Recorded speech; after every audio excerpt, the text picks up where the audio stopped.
அருமையான ஒரு இடம். இது பார்த்துங்க, திருச்சி மாவட்டத்தை சேர்ந்தது. இது மணப்பாறைன்னு பேர். பக்கத்தால் திண்டுக்கல். பாருங்கள், திண்டுக்கல் மலைத்தொடர்லாம் தெரியுது பாருங்கள்.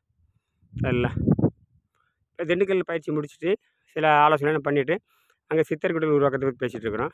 இப்போ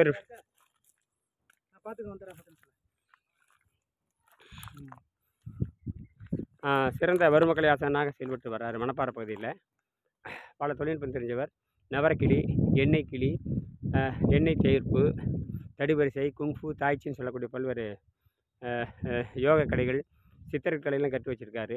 பிரச்சனை தீர்ப்பதற்கு நீங்கள் அணுகலாம். அதே மாதிரி நீர் மருத்துவத்தில் சிறந்த மருத்துவராக இருக்கார். எங்கிட்ட 7 ஆண்டுகள் தனிப்பட்ட முறையில் நீர் மருத்துவம் கற்றுட்ருக்காரு. பல மாணவர்களுக்கு வந்து அரசாங்கம் சொல்கிற விதிகள் படி அந்த கராத்தே கலைகளை கற்றுக் கொடுத்துருக்காரு. கராத்தே பயிற்சி மையம் வச்சுருக்காரு. இந்திய அளவில் மாணவர்களை கூட்டிகிட்டு போயிட்டு வந்துட்டுருக்காரு. அரசாங்கம் சொல்கிற விதிப்படி இந்த விளையாட்டு முறையெல்லாம் செஞ்சு கொடுத்துருக்காரு.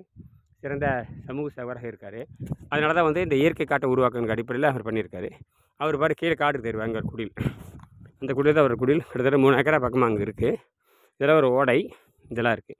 நமக்கு தேவை அந்த இடம். அப்புறம் அந்த இடத்துல தான் நம்ம வந்து இந்த சித்தர் பயிற்சி பள்ளி நம்ம தொடங்க போகிறோம். சரியா? அருமையான ஒரு பயிற்சி பள்ளி நம்ம தொடங்கலாம். 38 மாவட்டத்திலையும் கொண்டு போகிறோன்னு சொல்லிகிட்டே இருக்கிறேன். ஒவ்வொரு இடத்தையும் நமக்கு வந்து என்னுடைய மாணவராகவும் இருக்காங்க. அவங்க ஏற்கனவே பயிற்சி பெற்றாமல் இருக்காங்க. நீர் மருத்துவம், பல்வேறு வகையான மருத்துவத்தை தெரிஞ்சுருக்காங்க. எது மலிவு அப்படின்னு உங்களுக்கு தெரியும்.